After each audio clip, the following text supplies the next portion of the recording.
1 Samuel 26. David spares Saul's life again.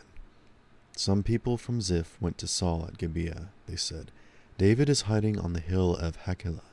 It faces Jesham." So Saul went down to the desert of Ziph. He took 3,000 of the best soldiers in Israel with him. They went to the desert to look for David. Saul set up his camp beside the road. It was on the hill of Hachilah, facing Jesham. But David stayed in the desert. He saw that Saul had followed him there, so he sent out scouts. From them he learned that Saul had arrived. Then David started out. He went to the place where Saul had camped. He saw where Saul and Abner were laying down. Saul was lying inside the camp. The army was camped all around him. Abner was commander of the army. He was a son of Ner. David spoke to Ahimelech the Hittite.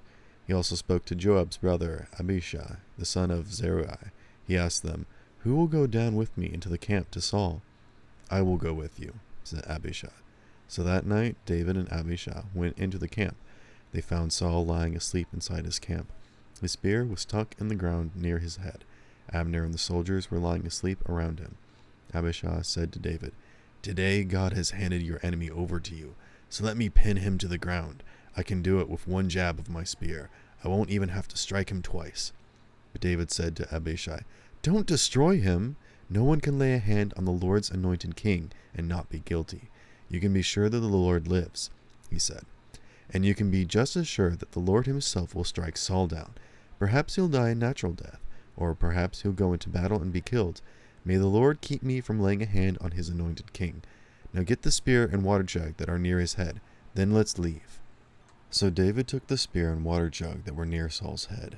Then he and Abishai left. No one saw them. No one knew about what they had done. In fact, no one even woke up. Everyone was sleeping. That's because the Lord had put them into a deep sleep. David went across to the other side of the valley. He stood on top of a hill far away from Saul's camp. There was a wide space between them. He called out to the army and to Abner, the son of Ner.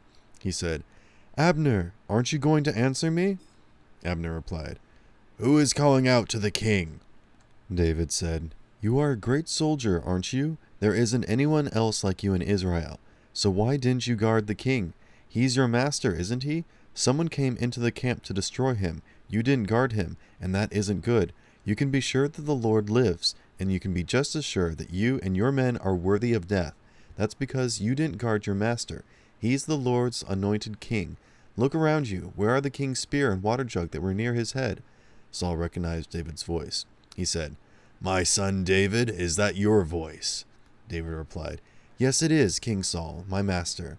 He continued, "Why are you chasing me? What evil thing have I done? What am I guilty of?" "King Saul, please listen to what I am saying. Was it the Lord who made you angry with me? If it was, may he accept my offering. Was it people who made you angry at me? If it was, may the Lord send down a curse on them. They have now driven me from my share of the Lord's land.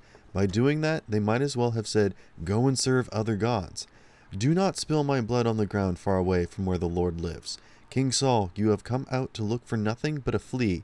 It's as if you were hunting a partridge in the mountains." Then Saul said, "I have sinned, my son David. Come back. Today you thought my life was very special, so I won't try to harm you again. I've really acted like a foolish person. I made a huge mistake." "Here is your spear," David answered. "Send one of your young men over to get it. The Lord rewards everyone for doing what is right and being faithful. He handed you over to me today, but I wouldn't lay a hand on you. You are the Lord's anointed king. Today I thought your life had great value. In the same way, may the Lord think of my life as having great value. May he save me from all trouble." Then Saul said to David, "My son David, may the Lord bless you. You will do great things. You will also have great success." So David went on his way, and Saul returned home.